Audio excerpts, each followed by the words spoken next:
Hello' viewers, আমাৰ অসমত প্ৰায় 90% মানুহে খেতি কৰে।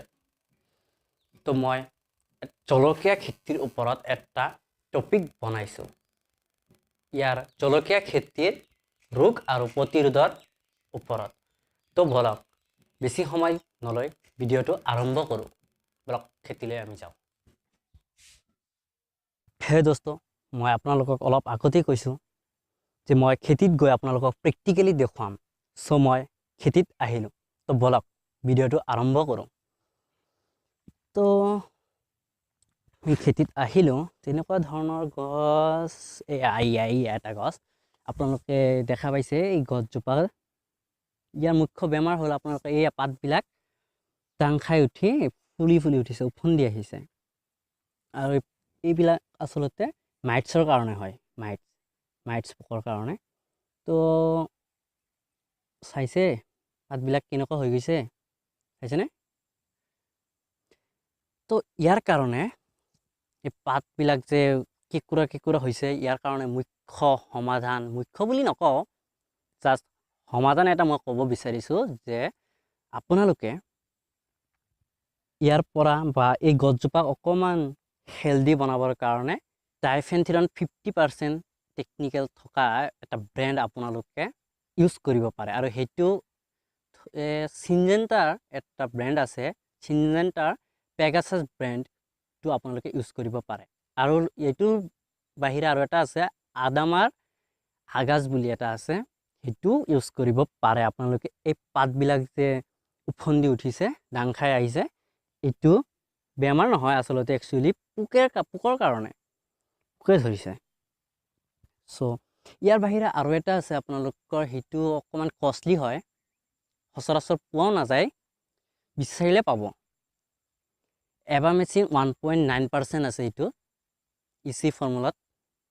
আৰু এইটো এবাচিন, ব্ৰেণ্ডটোৰ নাম হ'ল এবাচিন। চ' এইটো ইউজ কৰিলে আপোনালোকে এই ৰোগটো সমাধান হ'ব। বলকচোন। আৰু এটা হ'ল আপোনাৰ মুখ্য সমস্যা হ'ল যে এই গছবিলাক হালধীয়া ধৰণৰ হৈ পাতবিলাক হালধীয়া হৈ মৰি যায়। তো এয়া দেখা পাইছে পাতকেইটা হালধীয়া হৈছে, কিন্তু এইটো আচলতে গছটো নমৰে, পাতকেইটা বুঢ়া হৈছে কাৰণেহে হালধীয়া হৈছে। এয়া এটা পৰিছে, হালধীয়া হৈছে, বুঢ়া হৈছে কাৰণেহে গছজোপা পাতবিলাক। তো বিশেষকৈ মৰি যে যায়, সেই মৰি যে যায় গছজোপা কিয় হালধীয়া হৈ, সেইটো মই আপোনালোকক দেখুৱাব চেষ্টা কৰিছোঁ। তো বলক অকণমান বিচাৰি ফুৰোঁ নেকি। ক'তে ভাই বলচোন, ইয়াতে ক'ৰবাত আছে নেকি?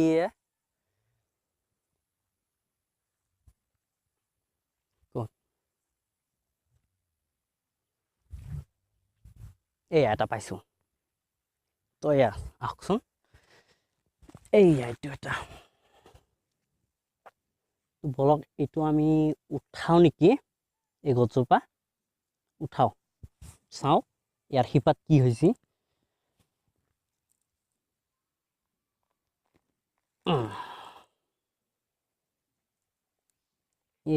চাওক, শিপাকেইটা মানে একদম পচি গৈছে। আৰু আপোনালোকৰ এইয়া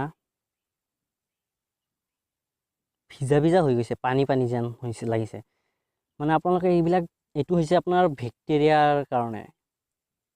আপোনালোকে ইয়াৰ কাৰণে এই গছজোপা যাতে নমৰে মানে যাতে এই শিপাবিলাক নষ্ট হৈ নাযায়, ইয়াৰ কাৰণে আপোনালোকে ট্ৰাইকোডাৰ্মা বা নিমাটিচাইড ইউজ কৰিব লাগে। এইটো মাটি চহ কৰা সময়তো দিব পৰা যায়, বা স্প্ৰেও কৰিব পাৰে, গছৰ গুৰিত স্প্ৰে কৰিব পাৰে।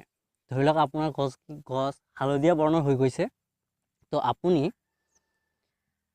ট্ৰাইকোডাৰ্মা স্প্ৰে কৰিব পাৰে। লগতে অকণমান ফাংগিচাইডো দিব, যদি দিব পাৰে, তেতিয়া আপোনাৰ এই গছজোপা অকণমান হ'লেও সম্ভাৱনা থাকে জীয়াই থাকিবলৈ, ইমান সহজে মৰি নাযায় বুলি মই ক'ব পাৰোঁ। তো আপোনালোকে দেখা পাইছে এইটো মৰিল। চ' এইখিনিতে মই ক'ব বিচাৰোঁ, যদি আপোনালোকৰ এই ভিডিঅ'টো চাই অকণমান ভাল লাগিছে, তো লাইক কৰিব। আৰু এনেকুৱা ধৰণৰ যদি কিবা সমস্যাত পৰিছে আপোনাৰ খেতিটোক লৈ, তো নিচৰ তলত কমেণ্ট বক্সত গৈ কমেণ্ট কৰি আমাক জনাই দিয়ক।